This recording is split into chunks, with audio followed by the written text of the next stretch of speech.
Imagine if this happened in your family. 4 wives joining hands, not to love, but to hate. Now, let's take it back to the beginning. In a quiet village, there lived a wealthy man named Okoro. He was admired by many for his riches, his farmland and his cattle. But deep in his heart, Okoro was restless. He had 4 wives already: Ada, Ngozi, Lydia, and Amara, yet not one of them had given him a child. Each day, Okoro's wealth grew, but his unhappiness deepened. One morning he journeyed to a neighboring village. There, he saw a young woman named Evelyn, graceful, charming, and full of promise. Without hesitation, he married her and proudly brought her home. At first, the other 4 wives welcomed Evelyn with warm smiles and gentle words. But behind their smiles lurked fear and jealousy. Soon Okoro's attention began to shift. Evelyn became the light of his world. Each day villagers would see him laughing and strolling with her in the marketplace, while Ada, Ngozi, Lydia, and Amara struggled at the stream, fetching water and carrying heavy bundles of firewood. Their hands blistered, their backs bent, but still Okoro didn't notice. The older wives grew bitter. Each time they returned from the farm, their eyes would fall on their husband, sitting joyfully with Evelyn, forgetting the women who once shared his burdens. Days turned into weeks. The distance between them widened. Then fate struck. Evelyn conceived. Months later, she gave birth to a son. Okoro's joy knew no bounds. He doted on the child and his mother endlessly, eating, drinking, and spending every waking hour by their side. Ada, Ngozi, Lydia, and Amara, once patient, now burned with envy. Their hearts grew darker with each passing day. Finally, one dreadful evening, the 4 wives gathered together in whispers. "We must do something," Ada hissed. "If we allow her to remain, we will become nothing but shadows in this house." The others nodded in agreement. That night, their whispers hardened into a plan. With sweet smiles and gentle voices, they convinced Evelyn to join them at the village stream the following day. She agreed innocently, her heart full of trust. The following morning, Evelyn followed Ada, Ngozi, Lydia, and Amara to the stream. They laughed sweetly with her, speaking as though they had finally accepted her. Evelyn's heart softened. Perhaps they no longer hate me, she thought. But when they reached the lonely part of the stream, Ada suddenly hissed, "You think you can steal all his love from us?" Before Evelyn could answer, Ngozi shoved her to the ground. Amara grabbed her arm and twisted it cruelly until a sharp crack echoed through the trees. Evelyn screamed in pain, her cries mixing with the rushing water. The 4 wives dragged her to the riverbank and dumped her there, whispering a warning, "Tell Okoro you slipped and fell. If you ever say our names, you will not return alive next time." When Evelyn limped home with her arm hanging uselessly, Okoro was horrified. But before she could explain, Lydia rushed forward crying, "Oh husband, she is careless. We told her not to climb the slippery rocks, but she wouldn't listen." Okoro sighed deeply, and, though worried, he accepted their story. He nursed Evelyn for a few days, but in his heart, doubt began to creep in. Weeks passed. Evelyn healed, but the other wives were not done. They wanted her beauty ruined. One evening, while Evelyn was pounding yam, Amara sneaked into her room and mixed strange herbs into her cream. By the next morning, Evelyn's skin had started breaking out with rashes. Within days, her glowing face dulled, her once lustrous hair began to fall, and her eyes looked weary. In the village square, women whispered, "Is this the same girl Okoro married? She is fading like an old woman." Okoro heard the whispers. Though he tried to comfort her, shame weighed heavily on him. At night, Ada and Ngozi pretended to pity him. "Husband, sometimes beauty is only for a season. Maybe the gods are punishing her for something we don't know. The seeds of suspicion grew deeper. But the cruelest blow came when the wives turned on Evelyn's baby. Each time Okoro went to the farm or to the market, they pinched the child until he screamed uncontrollably. At other times they sprinkled ash on his soft skin, making him look sickly. So whenever Okoro returned, he would hear his son wailing, see Evelyn's tired, rash-covered face, and watch as the baby coughed or cried in misery. One evening, after a particularly long day, Okoro sat on his mat, shaking his head. He muttered bitterly, "Did I make a mistake marrying Evelyn? Since she came, I know no peace. My heart is tired." His words stabbed Evelyn like a knife, but she said nothing. She only clutched her son tightly, tears soaking the boy's hair. As the days passed, Okoro grew more distant from Evelyn. The whispers of Ada Ngozi, Lydia, and Amara filled his ears like poison. "Since Evelyn came, peace has left this house. Look at your fields, the harvest is not as bountiful as before. Even your child cries endlessly, perhaps she brought a curse." Okoro began to listen. At night, instead of sitting by Evelyn's side, he sat with the older wives. His laughter no longer reached her ears. His eyes no longer lingered on her face. One evening, when the baby cried uncontrollably, Okoro burst into the room and shouted, "Evelyn, what kind of bad luck have you brought into my home? I married you for peace, but since you came, everything has gone wrong." Evelyn wept bitterly, holding her child close.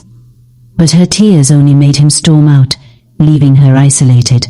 From then on, her only comfort was the baby in her arms. The four wives, seeing their plan working, decided to strike harder. They visited a herbalist in secret and placed heavy coins in his hand. "Make her worse," Ada instructed. The herbalist nodded slyly. He prepared a mixture of herbs and oils and gave it to Evelyn, pretending it was medicine for her skin and for her child's cough. Evelyn, desperate to be well again, used it faithfully. But within days her skin worsened, the rashes spread, her beauty dimmed further, and her child grew weaker. When Okoro saw no improvement, his heart hardened. "This woman is cursed," he muttered. And the wives, pretending to pity him, shook their heads as if in sorrow. Weeks later, the village festival arrived. The wives had prepared another humiliation. They pretended to be kind, dressing Evelyn in a bright new wrapper for the dance. What Evelyn did not know was that Lydia had secretly cut the strings loose. In the middle of the dance, before the eyes of the entire village, Evelyn's wrapper fell to the ground. Gasps filled the air. The crowd erupted in laughter. "Shameless woman," someone shouted. "See how she disgraces Okoro." Others jeered. Evelyn fled in tears, covering herself with trembling hands. Okoro's face burned with shame. He turned away from her for the rest of the festival. But the wives were not done. Amara stole one of Evelyn's beads and hid it beneath a clay pot at the family shrine. Later, she led the others in a staged discovery. "Husband," she cried dramatically, "we found this charm hidden under your shrine. This is why Evelyn tied your heart to herself." The other wives gasped in unison, acting shocked. Okoro's eyes widened as he looked at the bead. His faith in Evelyn wavered. Suspicion settled deep in his heart. Evelyn pleaded, "I swear on my child, I know nothing of this." But Okoro turned his face away. The seed of doubt had already taken root. Evelyn grew weaker by the day. Her skin burned with sores, her hair thinned, and her once bright eyes dimmed. Yet through all the pain, she clung to her son. The child was her only light in the darkness. But soon, even the boy began to act strangely. Every evening, as the sun dipped behind the hills, the baby would point his tiny fingers toward the stream.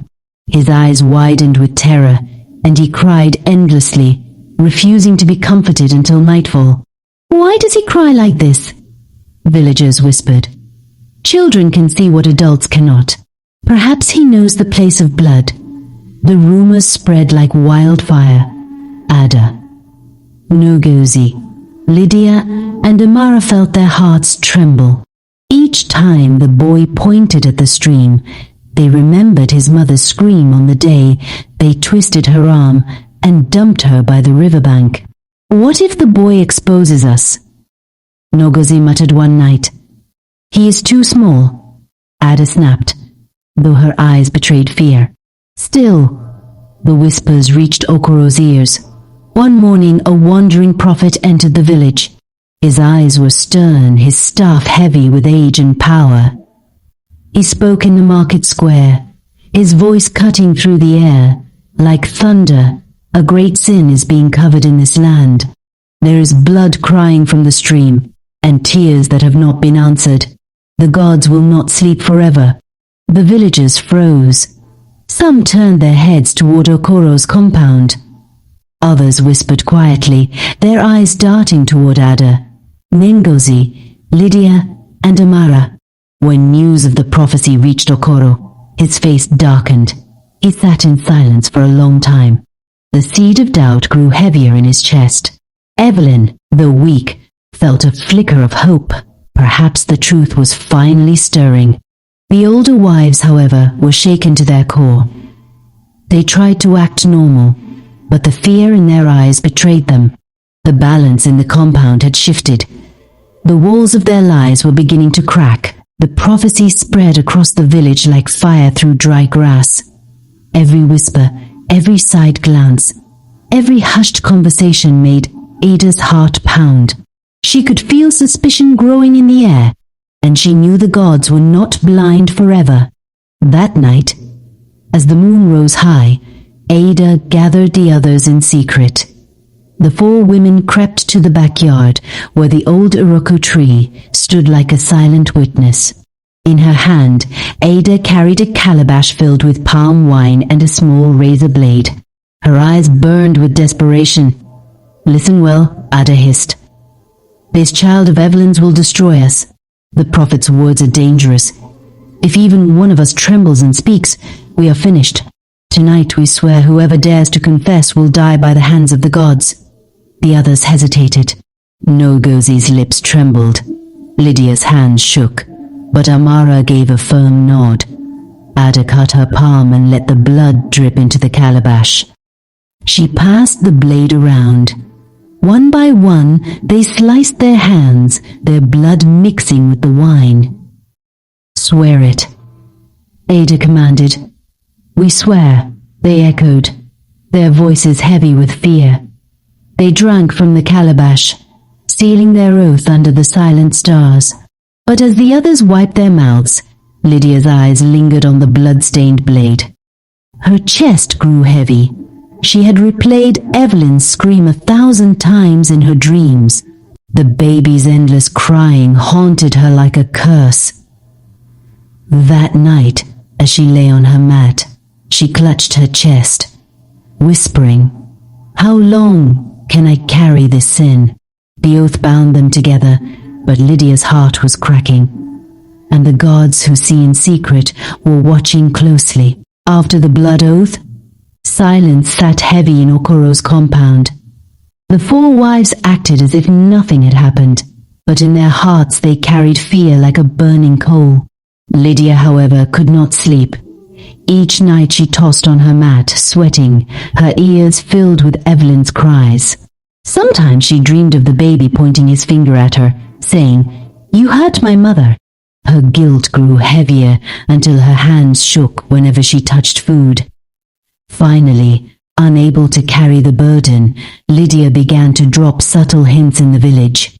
She muttered strange words to women at the stream, left palm fronds near Evelyn's hut, and once even whispered, "Not all guilt can be hidden," to a passing child. The whispers reached the ears of the elders, and then the prophet. One morning, the wandering prophet returned to the village. His eyes burned with fire, and his staff struck the ground like thunder. "Bring all the wives of Okoro to the stream," he commanded. The gods have spoken. A sin was buried here, and today it will rise. The villagers gathered, their hearts pounding. Okoro walked with heavy steps, his mind racing between love and suspicion. Evelyn, weak but holding her baby, was led forward by two kind neighbors. Ada, Ngozi Lydia, and Amara followed, trembling but trying to look strong. At the stream, the prophet lifted his staff. If none of you are guilty, then the water will remain calm. But if blood has been spilled, the river will not keep silent. The crowd gasped as he struck the water. Immediately the stream turned a deep red, as if blood itself was flowing through it. A sudden wind howled, and a voice echoed faintly, "Justice." The villagers screamed. Mothers grabbed their children, men shook their heads in awe. The prophet turned to Okoro. "Your wives betrayed the innocent. They bound themselves with blood, and the curse shall consume them." The punishments began swiftly. Ada, the ringleader, clutched her head and began laughing wildly. Her laughter grew louder until it turned to screams. She fell into the stream, thrashing until the water swallowed her. Ngozi opened her mouth to protest, but her tongue swelled like a gourd. She fell to the ground, choking, her eyes bulging until she lay still. Lydia, the guilty-hearted one, fell to her knees, confessing loudly, "Yes, we did it. Forgive me, gods, forgive me." But the oath of blood bound her. Fire seemed to burn within her chest, and she collapsed, lifeless. Amara staggered backward, her skin turning pale. She wailed, scratching herself as sores appeared all over her body. Within days she wasted away in torment, abandoned by all. The crowd watched in fear, realizing the gods had passed judgment. Evelyn, weak and trembling, clutched her child as tears streamed down her face. Okoro fell to his knees before her, his pride shattered. "Evelyn, I wronged you," he sobbed. "I listened to lies, I doubted you, I accused you. Forgive me, please. You are the true heart of this house." The prophet nodded. "The gods have spoken. She is innocent. Her child carries destiny." From that day, Okoro cherished Evelyn above all. The villagers honored her as the woman who endured cruelty yet triumphed. Her son grew strong and wise, a living symbol of justice. And so, though her path was filled with tears, Evelyn's story ended in joy. She and Okoro rebuilt their love, and together they lived happily ever after, while the memory of the 4 evil wives served as a warning for generations. Jealousy is a fire, it burns the one who carries it before it reaches the one it targets. Lies may last for a season, but truth will always rise, no matter how deeply it is buried. Innocence may suffer for a time, but the gods, or God, never abandon the pure in heart. Wickedness may join hands, but justice will always scatter it. Love built on honesty and trust will outlive hatred and betrayal. Thank you for watching this story. If you enjoyed it, don't forget to like, share, and subscribe to the channel for more powerful and interesting stories. Your support keeps these tales alive. Stay tuned, more thrilling and inspiring stories are coming your way. Bye for now. See you soon.